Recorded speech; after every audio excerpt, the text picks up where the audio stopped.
Hey, good morning, everybody. This is Sarah. And today I have the pleasure of welcoming Mel to Women in Tech Speak Up. Now, Mel and I met last week, and there was just something about her I really had to share because I think she's got so much that other people can just learn so much from and hear what her story is, what she's been through.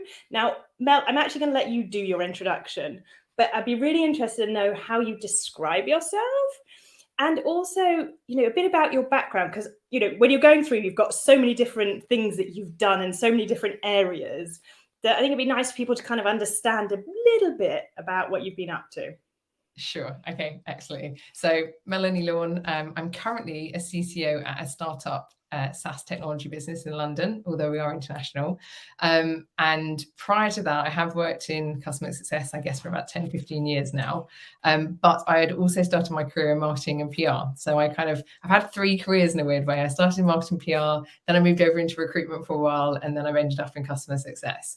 And I've worked in both sort of in-house large corporates as well as startups. I think my sweet spot is now in startups. I like being in startups.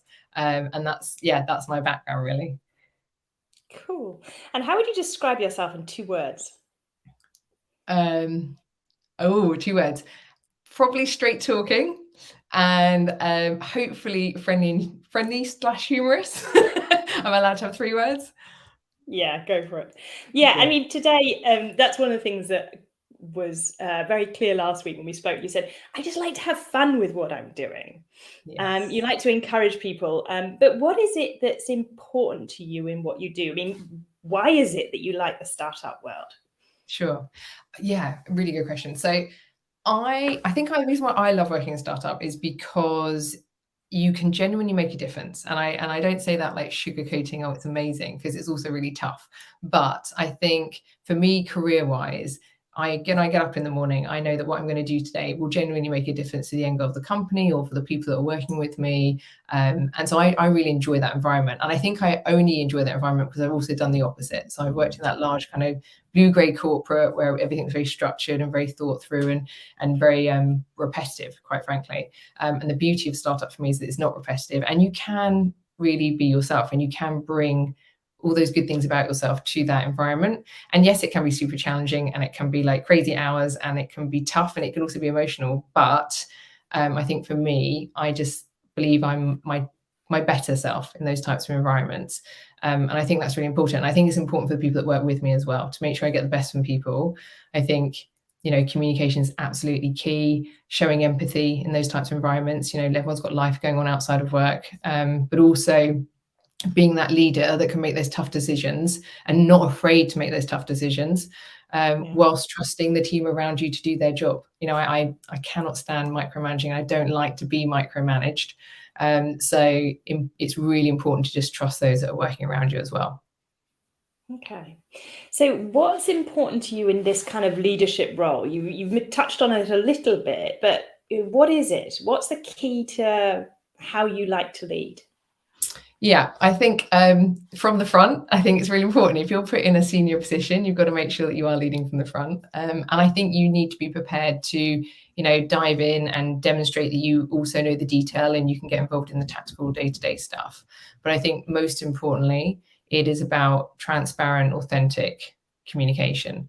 And also, being in it with your team. So if it is a tough time or there are things happening in their own lives that are impacting their work life, then it's important to be able to show that empathy around that, but also show them that you understand. And yes, we all have a job to do, and we're all marching towards a particular result or a particular target.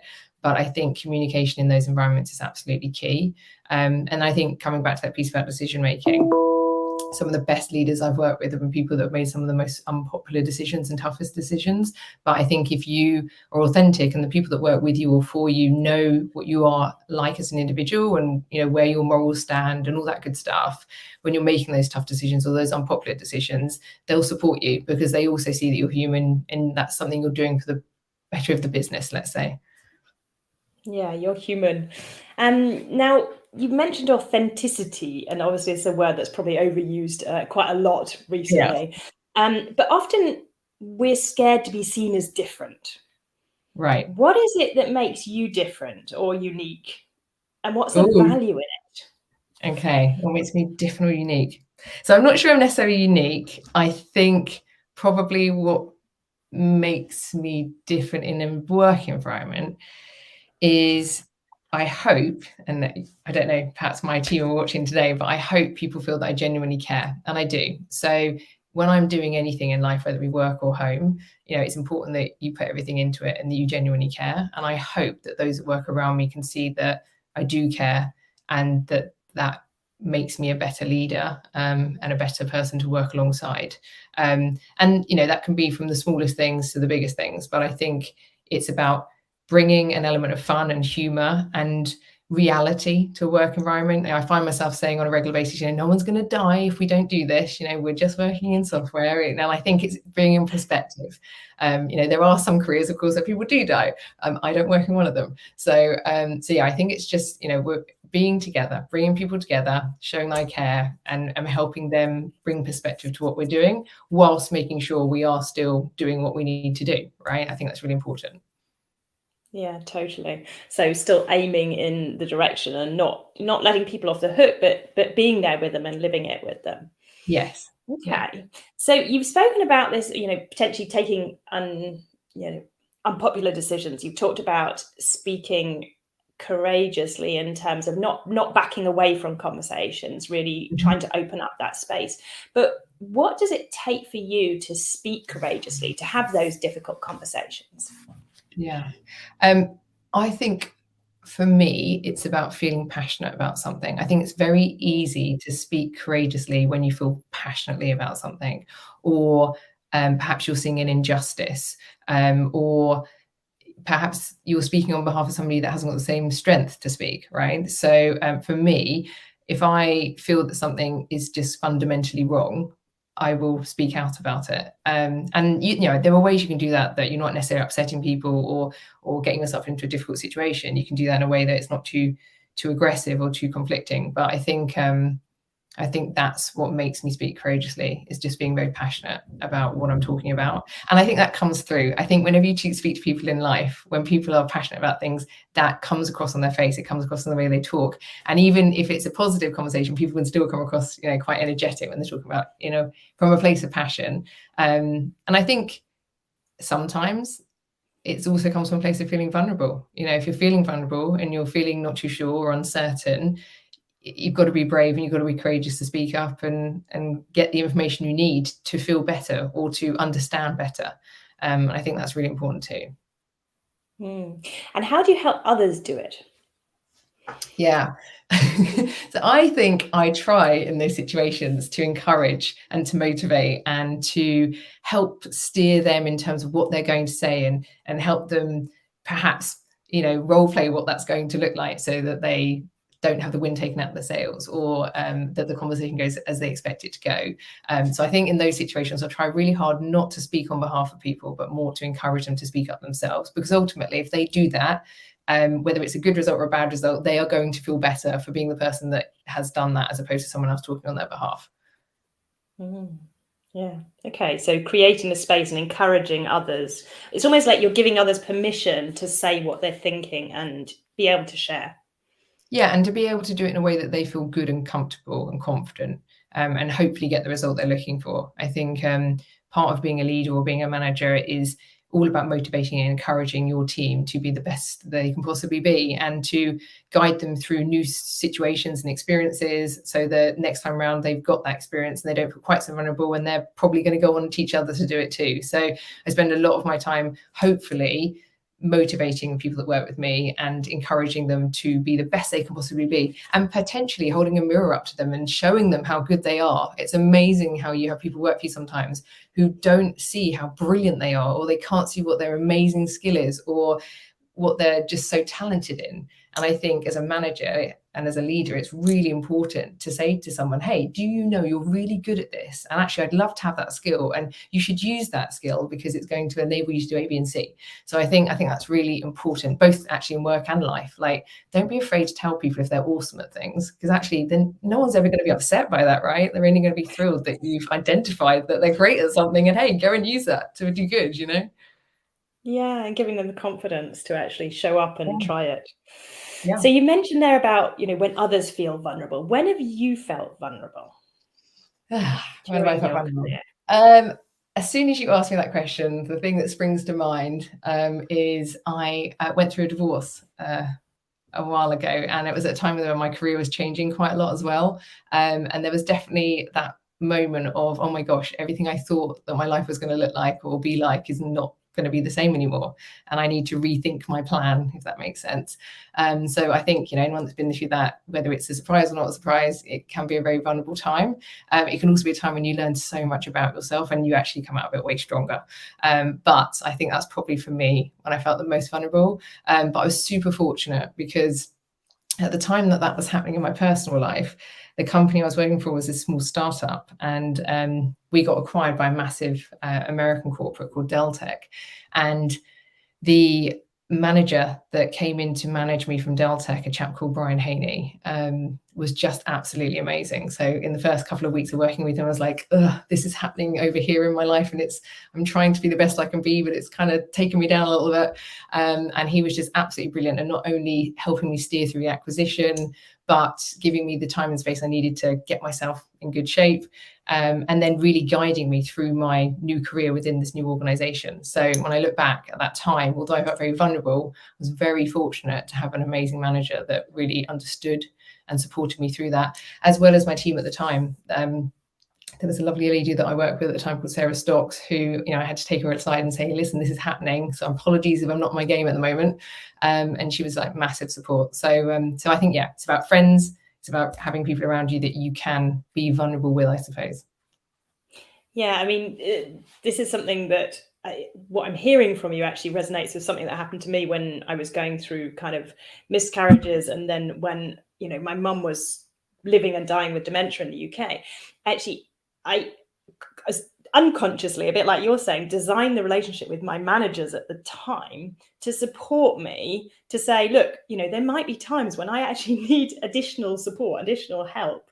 And this is similar to what you're saying here, is actually the more honest we can be with the people who are our big stakeholders, whatever role they play, then actually we're creating a space where we can be more vulnerable. We can give ourselves permission sometimes to just not be okay. Yeah. Yeah. To not be And at the top of our game, like you're saying. Yeah. And I think that's the beauty, isn't it, of if you're somebody that takes your career seriously and your role seriously, and you want to do a good job, and you do a good job, when you have those moments of vulnerability, and they're far and few between, people are probably a bit more understanding as well. It's almost like you build up these invisible tokens throughout your career, and then every now and again you have to cash a few in just to say, I'm not great right now. And I think that was probably the time that I remember the most. And yeah, I didn't design that relationship to happen, but in terms of him being a huge support, he really was. And I today still in contact today, and really appreciate everything that he did for me in terms of that career path. Yeah, creating those kind of moments, and also when the things are hard, like you say, that's where we grow the most. That's where we change the most. That's where we can kind of, almost become who we are today. It's what makes us into this. And there's something that just comes out when you're talking, which is like saying that is like vulnerability is courage in disguise. When we always feel our most vulnerable is when other people see us as kind of being courageous. And it's quite an interesting perspective change as to what other people see versus what we feel when we're going through this discomfort. Yeah, true. Okay, so you've built up sort of your support network to support you through your career. But who are the other people who supported you most during your career? Yeah. So to be honest, I think different stages of my career, different people have been a huge support. So very early on, when I was sort of 21, 22, I worked for a small company in London, and there was a fantastic man there called Dan Doherty, who was an amazing mentor. And sadly, he's no longer with us, but honestly, on a weekly basis, there were still things that pop into my mind that he helped me with and mentored me with. And, more than anything, I think Dan taught me how to sort of manage up and to manage people's expectations and all that kind of soft skill stuff that you don't necessarily learn when you're, at university or what have you.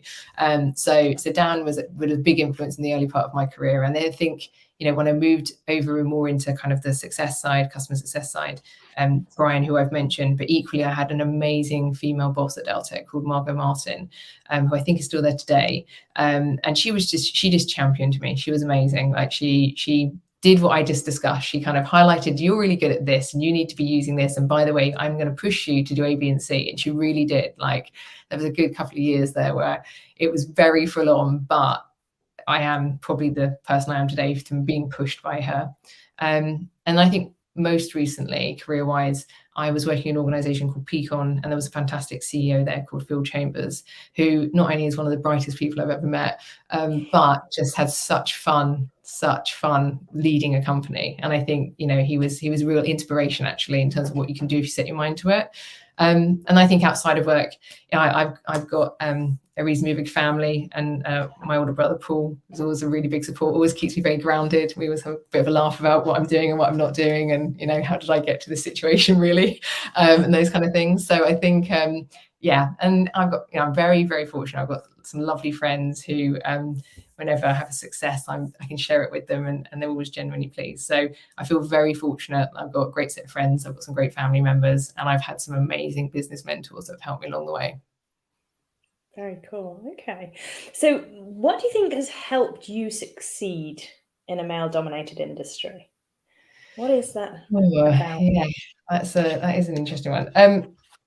I think I'm going to say probably that I've never really viewed it as a male-dominated industry. So I find this really interesting. A lot of people ask me this. I got asked this at a talk the other day where they said, has being a female ever held you back? And I was like, no.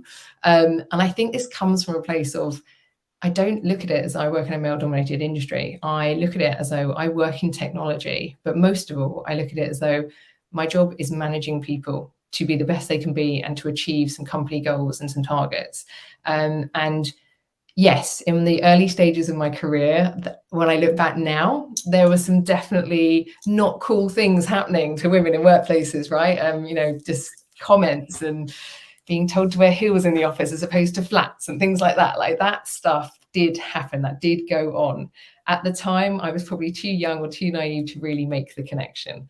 And as an older person now, I just don't see it that way. I hope that anyone's that's worked with me, or that when I hire or when I'm interacting with people in the business world, that for me, it's about the right person, the best person for the role, first and foremost. And I really stay true to that when I'm hiring for my teams, when I'm building teams. Yes, I know there's an awful lot of discussion around gender, and there's a lot of discussion around, women in the workplace and all that good stuff. But for me, I've been successful, hopefully, through demonstrating my worth and demonstrating the impact and the results that I can achieve. And fortunately, I think in most recent years, there has never been a situation where I've felt that being a female has held me back. I would say that. I would say I don't view it that way. I don't look at it that way. And I think if I did look at it that way, I would do everything in my power to, knock down that type of thinking. And in fact, if I'm being truly honest, when I hear females that work for me occasionally make comments about that, I kind of want to have a chat with them. And I'm like, no, stop a second. Don't look at it like that. This isn't about the fact you're female. Are you good at your job? Are you providing impact? Are you getting results? Don't let that stuff worry you. Focus on what you've got to do and just keep going. Yeah, totally. Focus and keep going. But there's something else that kind of comes as you're talking is actually how much you don't feel it's affected you. You've actually crafted a career which is in a part of the industry where actually you get to thrive, because like you said, you're not in the grey area where you were before. You're in a world which is exciting, and what I get from you is colourful. I don't know.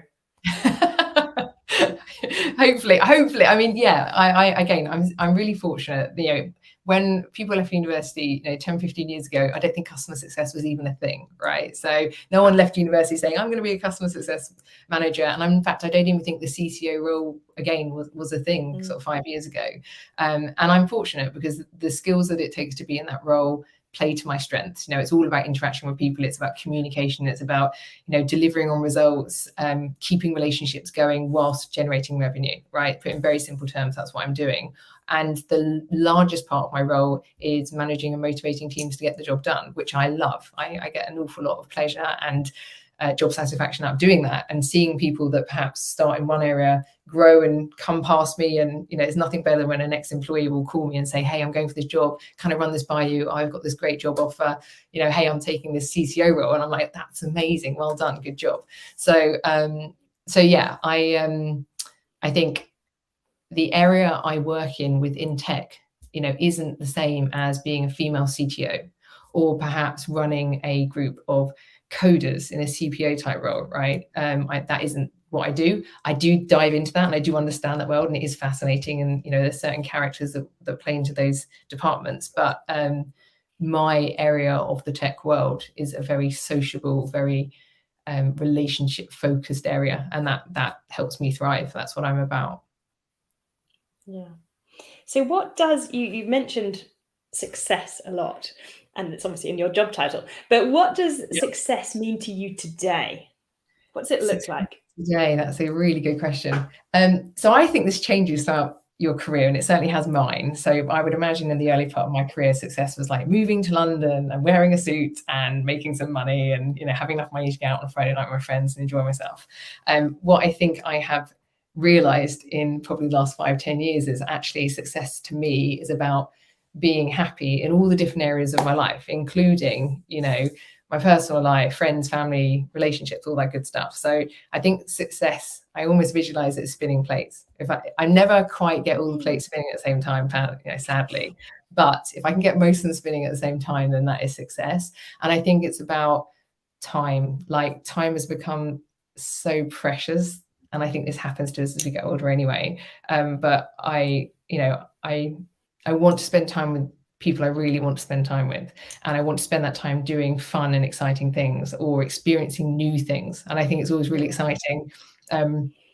Last weekend I went to this bus pepper party. I'd never been to a bus pepper party before, and it was a completely different experience, and it was brilliant and lovely. And kind of when I woke up on Saturday, I was like, wow, I'm really glad I did that.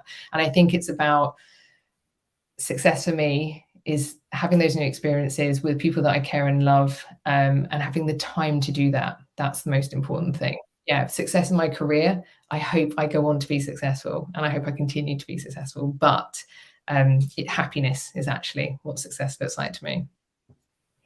Yeah, and when you were talking about that in your career, it's always like, well, I've got success, I've got what I wanted in terms of where I want to be, and now I'm just enjoying it. It's kind of like, creating that as you're going, which I love.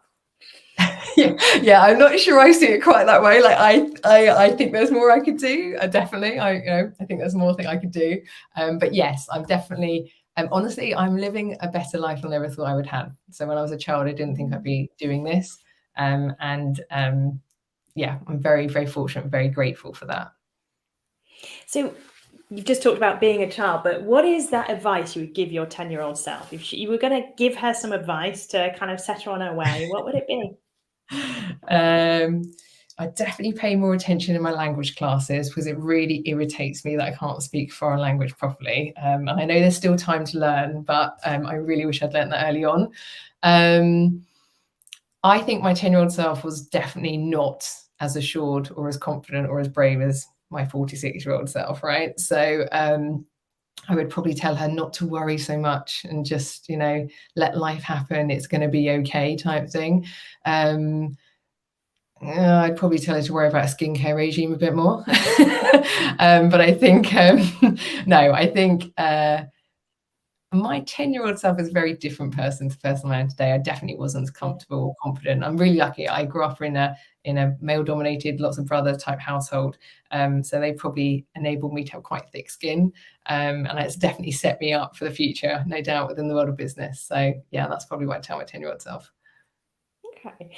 So what is it that still, you were talking about worrying, tell her to worry less, but what is it that still sometimes either keeps you awake at night, or the things that frustrate you? Yeah. I think the thing that I potentially have conversations with myself at night is about making sure I still have a purpose in the workplace, and also knowing what's next. So, I'm really lucky. I've been in this sort of CTO role with Peakon, and that was a great success story. And I've got this amazing mission that I'm on with Forecast at the moment, which is hugely exciting and very motivating. But if we actually achieve that goal, I should say when, not if, what's next? Like, what will that look like for me? And also, what will life look like for me when perhaps my career isn't as dominant as it is today? So, I always get a great sense of purpose in terms of what I do for a living, and for the people I interact with. But when that's no longer there, what does life look like for me? And I think what I often think about is, okay, what are those experiences I'm going to perhaps do when I'm retired? And, what am I going to genuinely do, and how can I put to good use what I know in that future life, if that makes sense. I mean, to be fair, I sleep like a log. I very rarely have trouble sleeping, but if anything does keep me awake, it's kind of what next. And I've got all these ideas and all these things I'd like to do that I don't have time for right now. And I'm hoping that perhaps when I retire, or when I take my foot off the pedal a little bit, I can do some of those things that are perhaps more for fun as opposed to, making money. Okay. So what is that one change that you do want to see in the world? You're talking a lot about purpose and like there's something there, but what is it that you want to see? For work or home or No, just generally? generally, just because you're talking bigger purpose than just it being related to your job. Yeah. What's the change that you want to What see? I like to see. I guess, what would I like to see? I think I'd like to see more encouragement at an earlier stage in people's life, whether that be sort of college, university, what have you. Encouragement to be your own boss and to believe that you don't have to follow a set path, right? Because I think about some of the people I work with, or some of the people that I've interacted with in my personal life, and some of their stories are amazing. And some of the things they've done have come from a place of, like when something bad's happened, right? So often, I've got lots of friends that perhaps have been made redundant, and then they've gone on to do what they really were meant to do and what they really love, and they're so fulfilled and they're really happy. And I think sometimes we grow up believing we've got to take a certain path and a certain course. And I don't know what it is, I need to think about it more perhaps, but I'd love for people to feel that they can achieve what they want to achieve, what they feel passionate about sooner, and not necessarily work within the boundaries or the constraints that our working lives perhaps dictate. And I think the last few years has been really interesting, right, in terms of remote working. So I think we all, personally, I feel I have a better quality of life because of remote working, and because of that, I'm definitely a happier person. And I think there are lots of people out there that are yet to do what they're really meant to do, that makes them feel the most fulfilled and motivated. And I think we should try and encourage more of that within our society. And why is that important for you? Because I think life is short and time is precious. And I think it's very easy to get stuck in a rut, and it's very easy to be unhappy and to just settle. And settling's not good. And that would be failure for me. I don't want to settle. I think we are here for such a short space of time. It's super important to do things that make you feel alive, make you happy, and where you get a real sense of purpose and achievement from. And also, that interaction with other people. So I think, yeah, don't settle. Absolutely not. And actually, those moments in my life where perhaps I felt like I've compromised on something I'm not comfortable with, or I'm doing something for the wrong motivation, is probably when I felt the most unhappy. So I'm always encouraging people, if they're saying, oh, I really want to do this, but, I'm like, right, stop doing the buts and think about if you did it. And I think there are those moments in life where, for example, you've mentioned, some personal difficulties you've gone through. Again, going through divorce was one of those for me. And that definitely made me stand still and think about, what do I want? And what am I going to change to be happier? And I think we should do that on a more regular basis. Yeah, I love that. I see this as something which I kind of often say, imagine what the world would be like and what we could achieve if everyone was doing something they were passionate about and connected to their, playing to their strengths. How amazing would we be able to, make the changes that we all want to see within the world? Because that's what it is about, isn't it? Enabling people, a bit like you. Actually, if something feels wrong, go find a way to change it. Look for opportunities and create that. Yeah, I think if Cool. generally something feels wrong, it probably is. And I think that's a good here, life, work, everything. If it doesn't feel right, it probably isn't. Yeah, go change it. Well, it's been a pleasure, Mel. Thank you so much for sharing. Thank We've got you. some people sharing their gratitude for what you've shared today. So thank you. And yeah, let's stay in touch. I love your energy and I think you've got a long way to go. Thank you. Lovely to meet you and speak to you again, Sarah. Thank you. Take care. Take care. Bye. Bye-bye.